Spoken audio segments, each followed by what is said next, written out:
बिस्मिल्लाहिर्रहमानिर्रहीम। मैं हनुमान सदीक। हमने 9th क्लास की केमिस्ट्री का चैप्टर नंबर 5 स्टार्ट किया हुआ है, जो कि एनर्जेटिक्स है। लेक्चर नंबर 6 हमारे पास how does a reaction takes place, कि कोई रिएक्शन किस तरह जो है वो कई वकूफ़ पज़ीर होता है। तो इसको हम जो है वो डिटेल में थोड़ा पढ़ेंगे।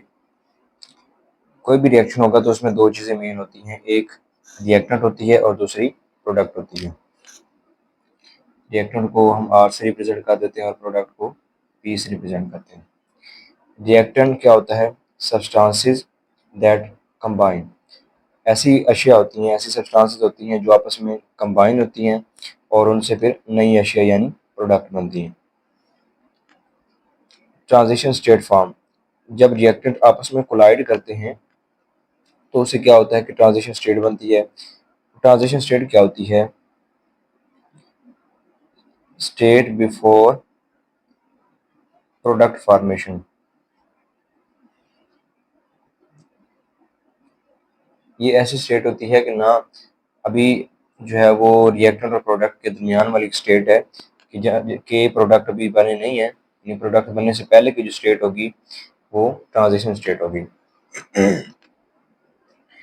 हमारे पास एक जनरल रिएक्शन है, A2 एक रिएक्टिंग सब्सटेंस है और B2 एक और रिएक्टिंग सब्सटेंस है। ये दोनों आपस में रिएक्ट करते हैं, उससे AB प्रोड्यूस करते हैं। बिफोर मिक्सिंग रिएक्टेंट्स कोलाइड, अब जब दोनों रिएक्टिव सब्सटेंसेस मिक्स हो रही होती हैं तो उससे पहले क्या होता है कि वो कोलाइड करती हैं। कोलाइजन जो होती है वो दो तरह की होती है, एक तो वो देमसेल्फ यानी खुद से आपस में कोलाइड करते हैं और दूसरा वो कंटेनर की वॉल जो होती हैं उसे कंटेनर की दीवारों से कोलाइड कर रहे होते हैं। तो कोलाइजन यहाँ पे जो है वो दो तरह की होगी। अब जो कोलाइडिंग मॉलिक्यूल है उनकी कुछ न कुछ काइनेटिक एनर्जी होती है। काइनेटिक एनर्जी जो है कुछ ये वेरी कर रही होती है डिफरेंट मॉलिक्यूल्स में। कुछ मॉलिक्यूल ऐसे होते हैं कि जिनकी जो काइनेटिक एनर्जी होती है वो एवरेज होती है। Some molecules have average value of kinetic energy. कुछ और मॉलिक्यूल होते हैं some have more than average, यानी कुछ मॉलिक्यूल ऐसे होते हैं कि जिनकी काइनेटिक एनर्जी जो होती है वो एवरेज से ज़्यादा होती है।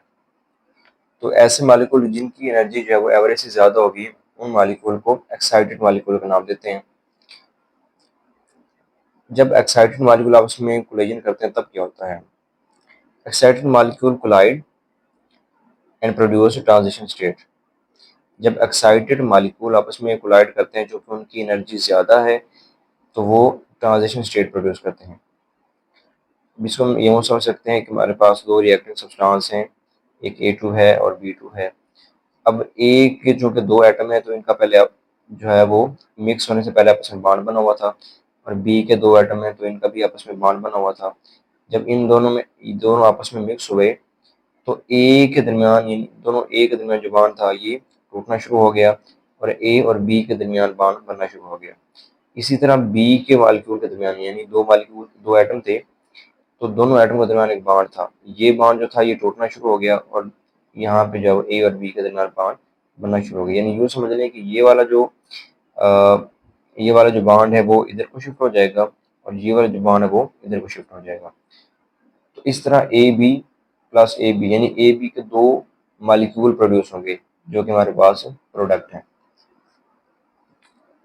Transition state return to reactant और प्रोडक्ट। अब ट्रांजिशन स्टेट होती है ये इन बिटवीन होती है रिएक्टेंट एंड प्रोडक्ट के। अगर तो रिएक्टेंट की एनर्जी जो है वो ज़्यादा नहीं है तो वो जो है वो ट्रांजिशन स्टेट बैक टूवर्ड हो जाती है और अगर रिएक्टेंट की एनर्जी ज़्यादा है यानी जो एनर्जी अब्जॉर्ब की मोर देन एवरेज है तो वो क्या करते हैं, वो प्रोडक्ट में तब्दील होना शुरू हो जाते हैं। अब यहाँ पर हमारे पास एक एक्सोथर्मिक रिएक्शन की जो है वो इसको समझते हैं ज़रा।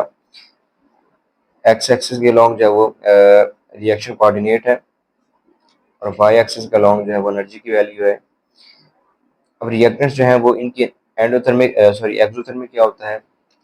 ये ऐसे रिएक्शन होते हैं कि जिनके दरमियान जिनमें एनर्जी जो है वो रिलीज हो रही होती है। अब यहाँ पे रिएक्टेंट है, शुरू में जो है वो इनकी एनर्जी यानी रिएक्टेंट की एनर्जी बहुत ज़्यादा थी, ये जो है वो ट्रांजिशन स्टेट में तब्दील हो गए और फिर ट्रांजिशन स्टेट से प्रोडक्ट बन गए। अब जब ये प्रोडक्ट बन गए तो ये यहाँ पे ये जो ग्राफ है, ये कर्व है, ये नीचे को आ रही है। इसका मतलब ये है कि रिएक्टेंट जब प्रोडक्ट में तब्दील हो जाएंगे तो उनकी जो एनर्जी की वैल्यू है वो कम हो जाएगी, यानी एनर्जी जो है वो रिलीज हो चुकी है तो इसलिए उनकी वैल्यू कम हो जाएगी। ई ए जो है यहाँ पे ये एक्टिवेशन एनर्जी को शो कर रहा है। एक्टिवेशन एनर्जी क्या होती है? किसी भी सब्सटेंस को जो है वो चाहे वो रिएक्टेंट हो या प्रोडक्ट हो, उनको जो है वो ट्रांजिशन स्टेट में कन्वर्ट करती है। Energy of transition state higher than reactants and products bond cleavage. अब ये जो ट्रांजिशन स्टेट की एनर्जी होती है, ये रिएक्टेंट्स की एनर्जी से और प्रोडक्ट की एनर्जी से ज़्यादा होती है।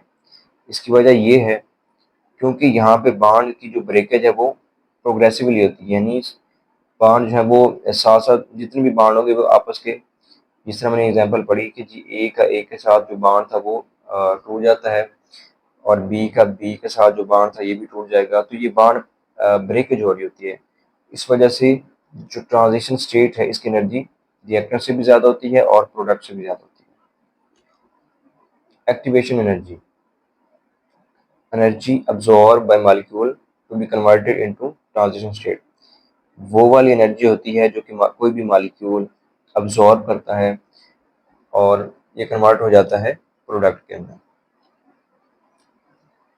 तो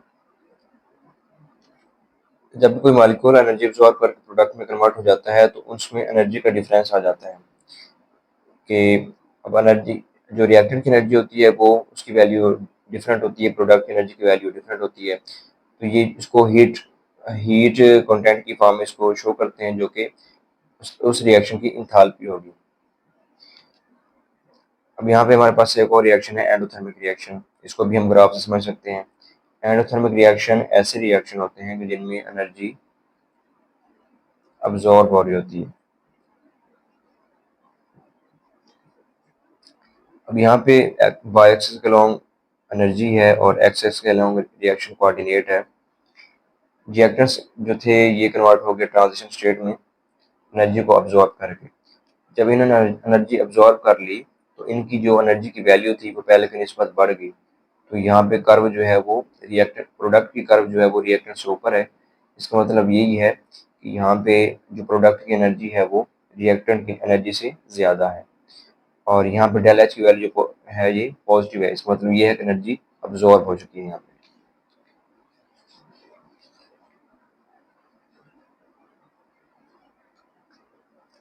अब यहाँ पे एक और चीज़ होती है कैटलिस्ट। कैटलिस्ट का यूज़ क्या होता है?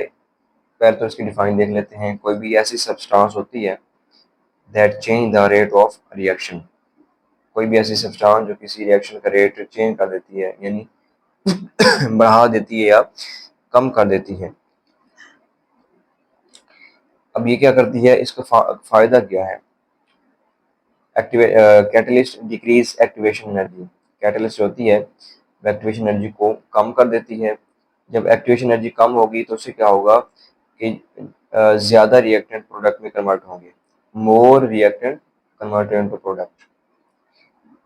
और इसके अलावा जब रिएक्टेंट ज़्यादा प्रोडक्ट में कन्वर्ट होंगे तो जो रेट होगा रिएक्शन का वो बढ़ जाएगा, रेट ऑफ रिएक्शन इंक्रीजेस। अब निकल जो है ये एक भी ये कैटलिस्ट है जो कि हाइड्रोजनेशन में इस्तेमाल होती है। हाइड्रोजनेशन क्या होता है कि ये ऐसा प्रोसेस है जो वेजिटेबल वेजिटेबल ऑयल को जो है वो घी में कन्वर्ट करने के लिए इस्तेमाल होता है। ये वाला रिएक्शन जो होता है इसमें वेजिटेबल ऑयल निकल कैटलिस्ट की मौजूदगी में घी में कन्वर्ट हो जाता है। इसी तरह प्लाटिनम भी कैटलिस्ट है जो कि सल्फ्यूरिक एसिड H2SO4 की प्रोडक्शन में यूज होती है। Cl क्लोरीन ये भी कैटलिस्ट है जो कि ओजोन के मॉलिक्यूल की ब्रेकेज या ब्रेकडाउन के लिए, यानी तोड़ने के लिए इसको इस्तेमाल होती है। और अब यहाँ पे हम ज़रा इसको ऐसे समझ सकते हैं कि हमारे पास एक रिएक्शन है, इसमें जब हमने कैटलिस्ट यूज़ किया तो रिएक्टेंट जो थे, अब यहाँ पे ये जो नीचे वाली कर्व है ये शो कर रही है, ऊपर वाली कर्व शो कर रही है कि जो रिएक्टेंट हैं ये पहले ट्रांजिशन स्टेट में गए और फिर प्रोडक्ट में कन्वर्ट हुए। लेकिन जब हमने कैटलिस्ट को यूज़ किया तो ये जो एक्टिवेशन एनर्जी की वैल्यू थी, सॉरी ट्रांजिशन स्टेट के लिए जो वैल्यू थी या एक्टिवेशन एनर्जी की वैल्यू थी वो कम हो गई। डिक्रीज ईए यानी एक्टिवेशन एनर्जी की वैल्यू कम होगी। जब एक्टिवेशन एनर्जी की वैल्यू कम होगी तो रिएक्टेंट को थोड़ी एनर्जी के साथ प्रोडक्ट में कन्वर्ट हो सकते हैं। तो इसलिए जो है वो जब थोड़ी एनर्जी चाहिए होगी तो ज़्यादा रिएक्टेंट प्रोडक्ट में कन्वर्ट होंगे और जो रेट है रिएक्शन का वो भी बढ़ जाता है। तो ये कुछ कैटलिस्ट के जो है वो पॉइंट थे।